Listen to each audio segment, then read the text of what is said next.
বন্ধুরা, আপনারা কি করেন? একটি ফেসবুক পেজ খুলছেন, সেই ফেসবুক পেজের মাঝে আপনি নিয়মিত ভিডিও আপলোড করতেছেন, অথচ সেখানে কি হচ্ছে? ভিউজ হচ্ছে না। তো ভিউজ না হওয়ার কারণ আছে, কিন্তু আজকে আমি এই ভিডিওতে বলবো যে আপনি সঠিক সময় কিভাবে আপনি চয়েস করবেন যে এই সময় আপনি ভিডিও আপলোড করলে কিন্তু প্রচুর পরিমাণ ভিউজ পাবেন। তো এই কথা শুনে কিন্তু আমাকে অনেকেই এই কমেন্ট করবে যে এরকম কোনো নির্দিষ্ট টাইম নাই যে টাইমে ভিডিও আপলোড করলে অনেক ভিউজ পাওয়া যায়। তো আমি বলবো যে অবশ্যই কিন্তু এরকম টাইম আছে, আর সেই টাইম মতো যদি আপনি ভিডিও আপলোড করেন, আমি চুটকিবাজি দিয়ে বলতে পারবো সেখানে আপনার প্রচুর পরিমাণ ভিউজ আসতেই হবে। তবে সেই টাইমটা কখন, তো সেটা দেখার জন্যই কিন্তু প্রথমে ভিডিওতে লাইক করবেন এবং চ্যানেলটি সাবস্ক্রাইব করে রাখবেন, তো আরও এরকম রিলেটেড ভিডিও পাওয়ার জন্য। আমি এখন কি করব, সেই টাইমটা আপনি কিভাবে সিলেক্ট করবেন। তো দিনে কয়টা ভিডিও আপলোড করেন? ধরেন 3টা ভিডিও আপলোড করেন, সকাল, সন্ধ্যা এবং দুপুরবেলা 3টা টাইমে আপনি ভিডিও আপলোড করেন।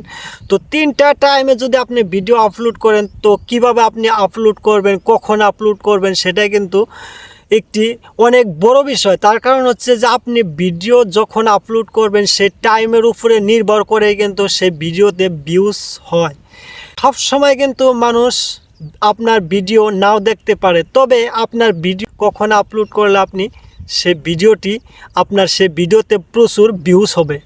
শুধু ভিডিও আপলোড করলেই হবে না, সেখানেও কিন্তু দুইটা আপনার বস্তু খেয়াল রাখতে হবে, আর সেই দুইটা বস্তু কিন্তু আমি এই ভিডিওতে আজকে আপনাদেরকে প্রুফে দেখাবো যে আপনি এই রকম করে এই টাইম মতো ভিডিও আপলোড করেন, তাহলে কিন্তু আপনি প্রচুর পরিমাণ ভিউজ পাবেন। তো এটা আপনি কিভাবে ভিডিও আপলোড করবেন এবং কখন আপলোড করবেন সেটা আমি দেখাবো। প্রথমে দেখাচ্ছি আপনি কিভাবে ভিডিও আপলোড করবেন, ঠিক আছে? এখানে কিন্তু আপনি মোবাইলের স্ক্রিনে দেখতে পাচ্ছেন যে আমি কিন্তু এখানে দেখতে পাচ্ছেন ফেসবুকে চলে আসছি, এবং আপনার যেটা পেজ, তো সেই পেজে আপনি চলে আসবেন। তো চলে আসার পরে আপনি কি করবেন, আপনি উপরে একটি প্লাস আইকন দেখতে পারবেন এখানে, যেখান থেকে ভিডিও আপলোড করে অনেকে। তো অনেকে কিন্তু এই জায়গা থেকে ভিডিও আপলোড করে, তো এখান থেকে আপনি কখনোই ভিডিও আপলোড করবেন না। তো আপনি ডাইরেক্ট এই প্লাস আইকন থেকে ভিডিও আপলোড করবেন, ঠিক আছে? তো প্লাস আইকনে ক্লিক করে দেওয়ার পর এখানে আপনি রিলস ভিডিও আপলোড করার জন্য রিলস অপশনে ক্লিক করবেন। তো ক্লিক করার পর আপনি যে রিলসটি আপনি আপলোড করবেন, তো সিম্পলভাবে আপনি সেই রিলসের উপরে ক্লিক করবেন, যেমন আমি এখানে ক্লিক করছি।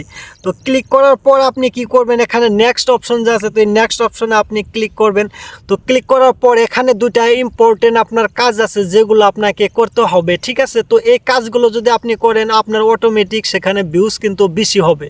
সেই কাজগুলো হচ্ছে যে আপনি প্রথমে এই নিচের দিকে চলে আসবেন। চলে আসার পরে এখানে একটি অপশন আপনি দেখতে পারবেন, শেয়ার টু ইয়োর স্টোরি একটি অপশন আছে। তো এই শেয়ার টু স্টোরি অপশনে আপনি ক্লিক করবেন এবং এটাকে আপনি অন করে রাখবেন। তো অন করলে কি হবে, আপনি যখনই একটি ভিডিও আপলোড করবেন সেটা কিন্তু আপনার স্টোরিতে চলে যাবে, এবং স্টোরিতে যদি চলে যায় তাহলে যারা স্টোরি দেখবে, তো সেখানেও কিন্তু আপনার এই ভিডিওটি শো করবে, এবং সেখানে ক্লিক করে আপনার ভিডিওটি অনেকেই দেখতে পারবে।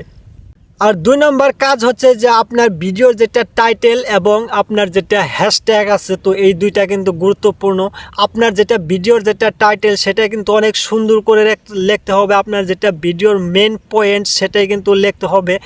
মেন পয়েন্টটি লিখলে কি হয়, যে যখন আপনার এই ভিডিওর টাইটেলটা অনেকেই দেখে, তখন কিন্তু আপনার সেই টাইটেল দেখে এবং আপনার ভিডিওর হ্যাশট্যাগ দেখে কি হয়, আপনার হ্যাশট্যাগ দেখে ভিডিওটি আপনার ভাইরাল হয়, আপনার টাইটেল দেখে মানুষ সেটার মাঝে ক্লিক করে, ঠিক আছে? তো আপনার হ্যাশট্যাগ হচ্ছে যে যখন আপনার ভিডিওটি আপলোড করবেন, সেটা কিন্তু ফেসবুক কোম্পানি থেকে বুঝতে পারে যে আপনি কোন হ্যাশট্যাগটি ইউজ করলেন। তো সেই হ্যাশট্যাগ অনুযায়ী সেই মানুষদের কাছে পৌঁছাবে যারা এই হ্যাশট্যাগের ভিডিওগুলো দেখে, ঠিক আছে? তো তার জন্য কিন্তু হ্যাশট্যাগ কিন্তু এমনি একটা হ্যাশট্যাগ ইউজ করবেন না, আপনি যে ভিডিও তৈরি করেছেন সেই ভিডিওর হ্যাশট্যাগই ইউজ করবেন, তাহলেই কিন্তু আপনার ভিডিওতে ভিউজ হবে। এবং আপনার যেটা টাইটেল আছে সেটা কিন্তু অনেকটাই গুরুত্বপূর্ণ একটি বিষয়, সেটা কিন্তু আপনার ভালো করে লিখতেই হবে, না লিখলে কিন্তু সেখানে ভিউজ হবে না, ঠিক আছে?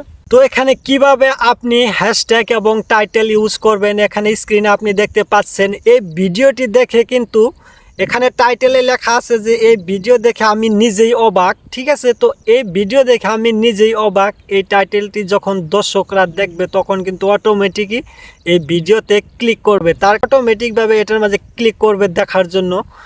আর হ্যাশট্যাগটা আপনি কিভাবে ইউজ করবেন, ভাইরাল রিলস এরকম আপনি দুইটা হ্যাশট্যাগ দিবেন এবং ট্রেন্ডিং রিলস এরকমভাবে আপনি একটি হ্যাশট্যাগ দিবেন। তারপর আপনার ভিডিও যেটা রিলেটেড সেটা আপনি হ্যাশট্যাগ দিবেন। যেমন আমি এখানে রোস্টিং ভিডিও, তো আমি এখানে রোস্টিং হ্যাশট্যাগ একটি দিয়েছি, ঠিক আছে। তো এরকম করে আপনি এই রোস্টিং ভিডিও হলে আপনি যে কোনো ভিডিও সেই ভিডিও অনুযায়ী দুইটা হ্যাশট্যাগ দিবেন এবং ভাইরাল ট্রেন্ডিং দুইটা হ্যাশট্যাগ দিবেন। তারপর আপনি এখানে শেয়ার নাও অপশনে ক্লিক করে আপনার ভিডিওটি কী করবেন, আপনি আপলোড করে দিবেন, ঠিক আছে।